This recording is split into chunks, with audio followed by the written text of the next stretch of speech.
Hello friends, good evening, শুভ সন্ধ্যা। কেমন আছো সবাই?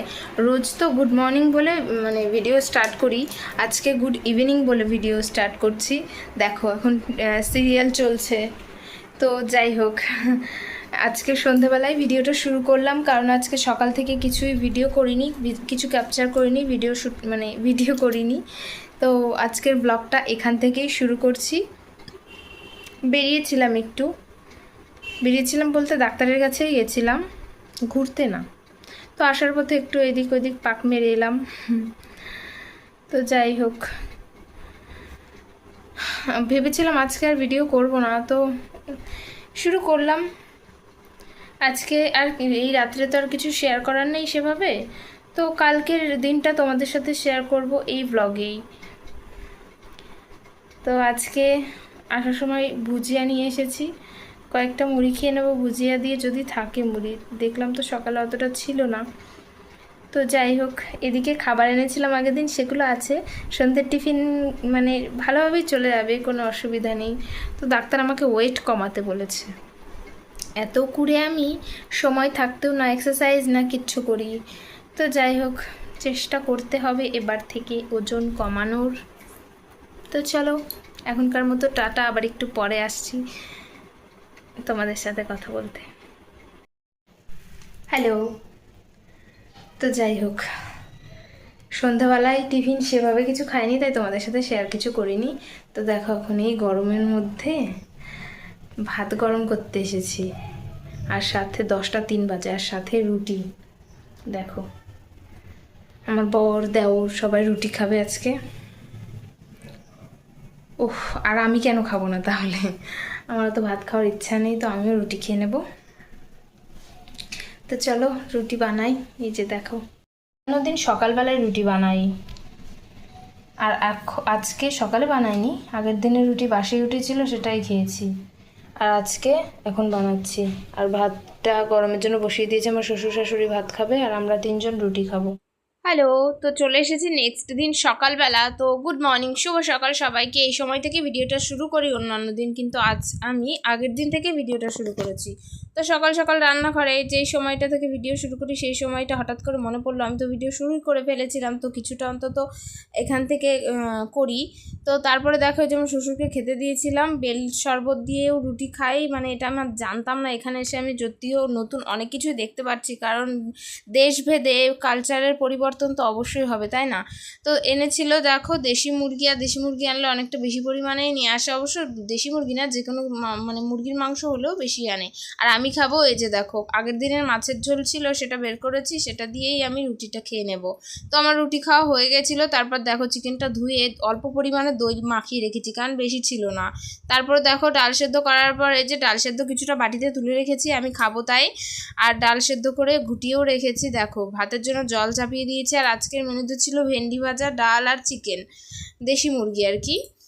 তো তার জন্য দেখো ভেন্ডি কেটে রেখেছি, আর মাংসের জন্য এই যে মশলাগুলো সব রেডি করে রেখেছি। এই রসুনটা এখনও ছাড়াবো, আর আলু দেবো কয়েক পিস। আর দেখো, ডালের জন্য আমও কেটে নিয়েছি, টমেটো মাংসের জন্য, আর কাঁচা লঙ্কা ডালের জন্য। তো তারপর দেখো, এক এক করে রসুনগুলো ছাড়িয়ে নিচ্ছিলাম, আর লেবুও কেটে নেব। গন্ধরাজ লেবুই খাই এই বাড়িতে, এমনি পাতিলেবু মাঝে মাঝে খাই। আর এই যে দেখো, এটা 2-3 মাস আগের গাজর ছিল, সেটা আর কে আর খাবে? 2-3 মাস আগের গাজর ফ্রিজে পড়েছিল, তো সেটা আমি ফেলে দিলাম এই কারণে। শসা এনে রেখেছিল, এটাও কুচাতে হবে। হ্যালো।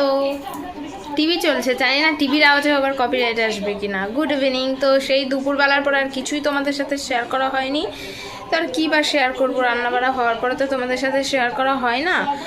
তো আর কি, টিভিটা মিউট করে নিলাম, কারণ অনেকটা জোরে জোরে আওয়াজ হচ্ছে, এমনি ফ্যানের আওয়াজ, তারপরে আবার টিভির আওয়াজে কথাবার্তা শোনাই যাবে না। আর এত গরম পড়েছে, তোমাদের কার ওখানে কীরকম গরম পড়েছে অবশ্যই জানিও কিন্তু। তো যাই হোক, এখন অনেক দিনই ভিডিও দেওয়া হচ্ছে না এডিট করার অভাবে। তো যাই হোক, এখন একবারে ভিডিওগুলো করে আমি জমাচ্ছি, পরে পরপর করে দিয়ে দেব। তো এখন রান্নাঘরের দিকে যাব। একটু ছোলা ভিজিয়েছিলাম, ছোলা মাখবো বলে, ছোলা মাখা করে খাবো। আলু পেঁয়াজ ভুজিয়ে এনেছিলাম কালকে, তো সেই সব খাওয়া দাওয়া করবো। এই জন্য আর কি ছোলাটাকে সেদ্ধ করতে হবে। তো বিকালবেলা ছাদে বসেছিলাম, সেটাও তোমাদের সাথে আর কি ছাদের একই জিনিস শেয়ার করব, তাই আর কি। তো চলো এখন রান্নাঘরের দিকে একটু যাই, টিভিটা চলুক। এই যে দেখো মারামারি করছে টিভিতে। তো রান্নাঘরে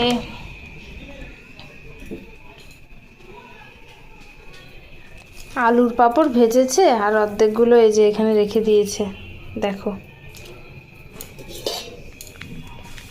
সকালবেলায় ভিজিয়ে রেখেছি ছোলা,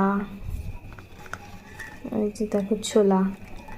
এগুলো এখন একটা আলু দিয়ে সিদ্ধ করব, সিদ্ধ করে মাখবো, মেখে খাবো। অনেকদিন ধরে ইচ্ছা করছিল, কি সুন্দর ফুলে মোটা হয়ে গেছে। শুটকো শুটকো ছিল প্রথমে, ফোলার গুঁতোই ফেটেও গেছে। আর আমার হাতের অবস্থা দেখো, কি দেখে বোঝা যায় না অতটা।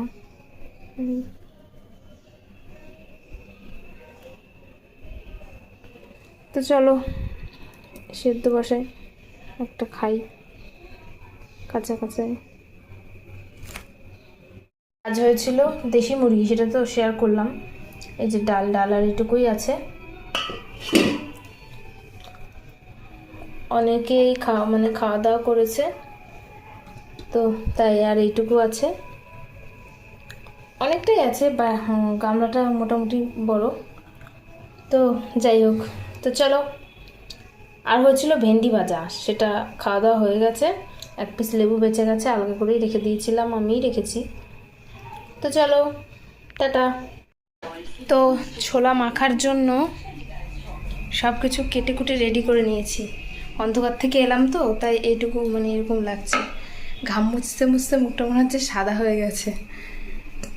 তো চলো ওই যে দেখাই, দেখো পেঁয়াজ, টমেটো, লঙ্কা কুচিয়ে রেখেছি, লেবুর টুকরো একটু রস দেবো যাতে টকটক হয়। আর এই যে আলুটা সেদ্ধ হয়ে গেছে, ছাড়িয়ে কুচাবো। ছোলাও সিদ্ধ হয়ে গেছে। তো চলো এক এক করে সব কিছু দিয়ে মাখিয়ে নিই, তারপরে একবারে তোমাদের সাথে আবার দেখা হচ্ছে মাখানোর পরে দেখতে কেমন লাগে। দেখো ব্যাপারটা কি সুন্দর লাগছে দেখতে, একটু শশা কুচালে ভালো হতো।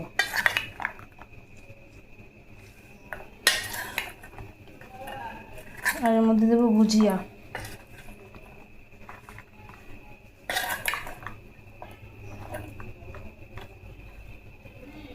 তারপর এই যে এই ভুজিয়া দিয়ে টেস্টি টেস্টি ছোলা মাখা খেয়ে রাত্রে একদম অল্প সামান্য পরিমাণে কয়েকটা ভাত খেয়েছিলাম, তারপর ঘুমিয়ে পড়েছি। আর বিশেষ কিছুই শেয়ার করিনি। লঙ্কাও দিয়েছিলাম, একটা লঙ্কা এতগুলো তো দিয়েছিলাম, তো লঙ্কাটা ঝাল সামান্য উঠেছে। আর আমি ঝাল অতটা খেতে পারি না, তো সেই কারণে আমার কোনো প্রবলেম হয়নি। তো আমার কিন্তু খেতে ভালোই লেগেছিলো, আর একটু টক হলে বেশ জমতো ব্যাপারটা। তো আজকের মতো টাটা, গুড নাইট।